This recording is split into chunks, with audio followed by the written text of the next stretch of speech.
Us now is the CEO of NITI Aayog, Param Iyer ji. Parmeshwaran Iyer ji, namaskaram. Thank you very much. You've worn a different hat when the Swachh Bharat mission started. You've just come back from Davos. You've pitched the India story. Does this budget breathe life into the innovation process? You get the cue on life. Yeah. I think it does more than that, Anand. It doesn't just breathe life, it sort of vigorously blows life into the whole inclusive growth agenda of the government.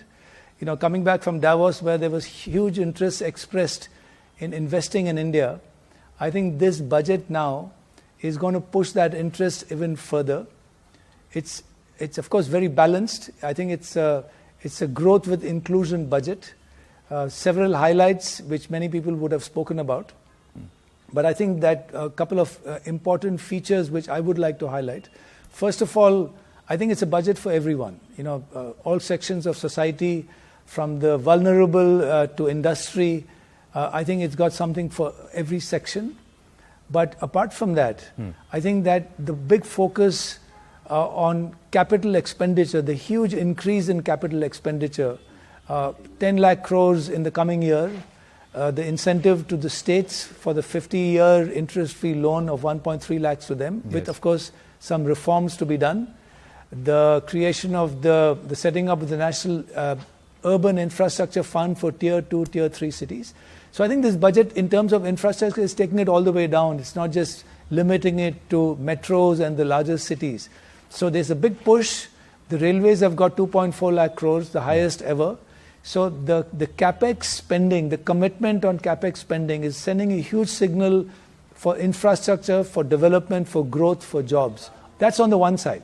And then if you look at what does it have for inclusion, you can go from the remarkable 15,000 crore PMPVTG mission for tribal development, the particularly vulnerable tribal groups. I mean, that's a phenomenal announcement. There are about 28 to 30 lakhs of this section, which is at the lowest end of the tribal population. And now the idea is to get them basic services in just 3 years. Wow. That is phenomenal. Again, the push on that, then of course, there are a number of other programs. We can get into detail. But I would say another important point I wanted to highlight is the emphasis on results-based financing. Perhaps not much noticed. Yes. The finance minister spoke about the need to shift towards focusing on inputs and how much money you've spent, and rather focus on what are the outcomes, what have you actually achieved, and how is that verified. So that will be piloted in the coming year in a few programs. I think that's a very important signal. And then of course is the working with states. Yes. I think that's where NITI in particular has done a lot of work. The state support mission, where we are working with state governments in helping them articulate and develop their own inclusive growth and GDP goals. What is the capacity to do that? What are the state institutes of transformation which need to be set up? So when planning became NITI, and it's more about development strategy, how are states taking this approach forward? How are we, so we are helping them in areas in which we have comparative advantage on digital, on renewable energy, on PPPs, on asset monetization.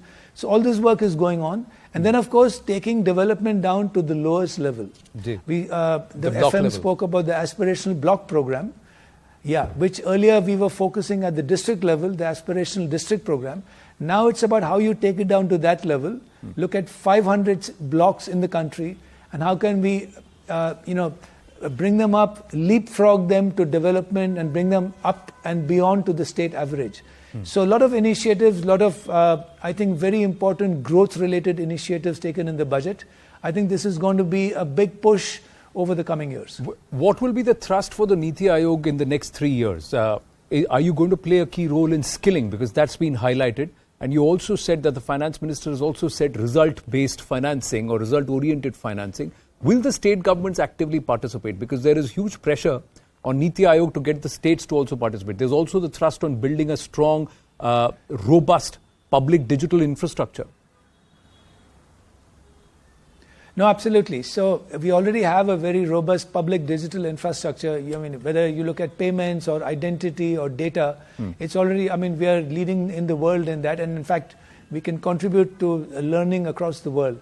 For NITI Aayog, working on areas where we specialize, on digital, on electric mobility, on technology, on startups with our Atal Innovation Mission, and with our Development Monitoring and Evaluation Office, which is now going to focus on results-based financing, which was announced by the finance minister, and taking it down to the states. It's very, very important with the increase in developmental expenditure to make sure that it is well spent and it actually leads to outcomes on the ground. So that needs to be independently verified.